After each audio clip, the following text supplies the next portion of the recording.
recent months, many Chinese bloggers have voiced a chilling observation online. Something is off this year.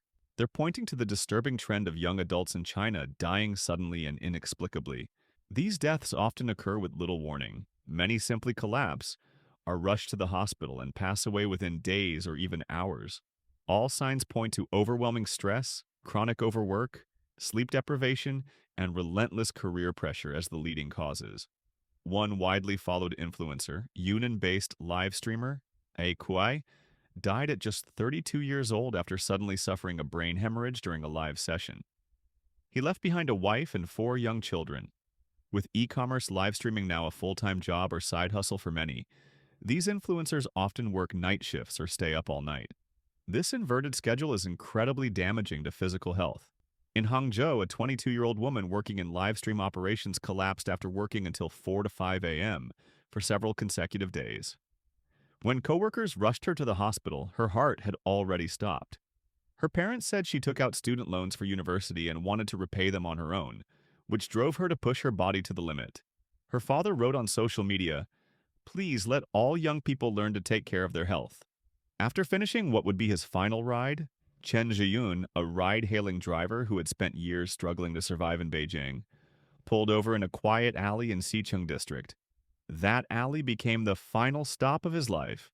According to the ride-hailing app's data, Chen had been working for the platform for over 5 years, logging rides on more than 1,800 days and completing a total of 21,600 orders. His customer rating was an impressive 4.9 out of 5. His wife, Liu Huoxiu, later checked his trip logs and found that from March 11th to April 4th, the day he died, he had been driving every single day, averaging more than 10 hours per day, with the longest shift exceeding 20 hours. The official cause of death listed on the police report was sudden cardiac death. Chen's family believes he was essentially a full-time employee of the ride-hailing platform for 5 years and should be entitled to compensation for his death. But the company responded with a cold, bureaucratic line. There was no employment relationship between us, only a partnership. Then there's Li, an education industry worker in Wuhan, who collapsed at his desk just 9 days before his wedding in April 2025. His fiancée called the police after being locked out by the company's security system. Li's body was only discovered the next morning by a cleaner. He had been the sole breadwinner for his fragmented family. Despite the company's denial of overtime, colleagues revealed that he had worked 14-hour days for 18 consecutive days under a brutal performance quota. The company was previously exposed for requiring bathroom breaks and mealtimes to be reported and tracked.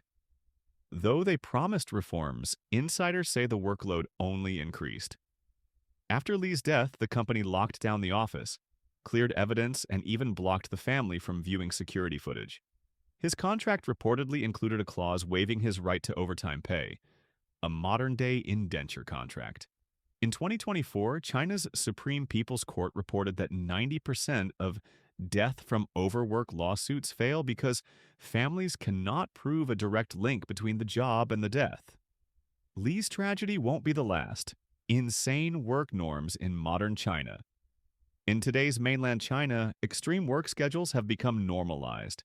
These shorthand codes represent the most widespread and brutal work routines. 9696. Work from 9 a.m. to 9 p.m., 6 days a week. Once considered controversial, this has now become standard in many tech and corporate jobs. 007. Work from midnight to midnight, 7 days a week. Essentially 12-hour shifts day and night without rest. The name is ironic, borrowed from James Bond, but in reality, it describes a life with no downtime. 88.6. Work from 8 a.m. to 8 p.m., 6 days a week. Slightly earlier than 996, but just as intense in total hours. 7:15. Work 7 days a week, 15 hours a day. No weekends, no work-life balance. Just endless labor. These schedules are not policies printed in employee handbooks. They're unofficial expectations, quietly enforced through fear, peer pressure, and performance targets. Saying no often means losing your job. And for many, that's simply not an option. It sounds unthinkable, but this is real life. If you assume people are fairly compensated for this or that workers can use legal channels for justice, think again. Take Shanghai. Most offices are still lit at 10 p.m. Sure, you could leave at 6 p.m., but you'll likely be replaced within a year. Termination costs little, and the unpaid overtime the company saves can cover severance for an entire team. Everyone is working hard, not because they want to, but because someone else is always ready to take their place. No one documents overtime. There's no approval, no confirmation, and when a dispute arises, the company will say, "You chose to do it voluntarily." Arbitration then collapses due to lack of legal proof. The official unemployment rate in China stands at 5.4%, though the real figure is likely higher. Resources are heavily concentrated in cities like Beijing, Shanghai, and Shenzhen, forcing young people to migrate away from their hometowns to survive. Add to that the crushing weight of mortgages, car loans, and family obligations, and you get a generation that cannot afford to rest. The unspoken rule, if you don't want to do it, someone else will. Under communist ideology, the value of human dignity is reduced to nothing. People are treated as tools, cogs in a machine. What we're seeing now, the brutal exploitation of workers and the disregard for life, is a natural outgrowth of that ideology. Crushed by debt, duty, and the fear of losing work, many young people become isolated from friends and family. Some, like Lee, collapse just days before the happiest moment of their lives. This isn't just physical collapse, it's emotional and societal disintegration. CCP's education system feeds young people dreams of idealism and progress, but behind this is a darker purpose: to trap them in a cycle of struggle that drains their will and shortens their lives. In communist China, if you're not striving, you're worthless, you're outdated. Yet the ones who benefit from this endless grind are never the workers, only those who control the system.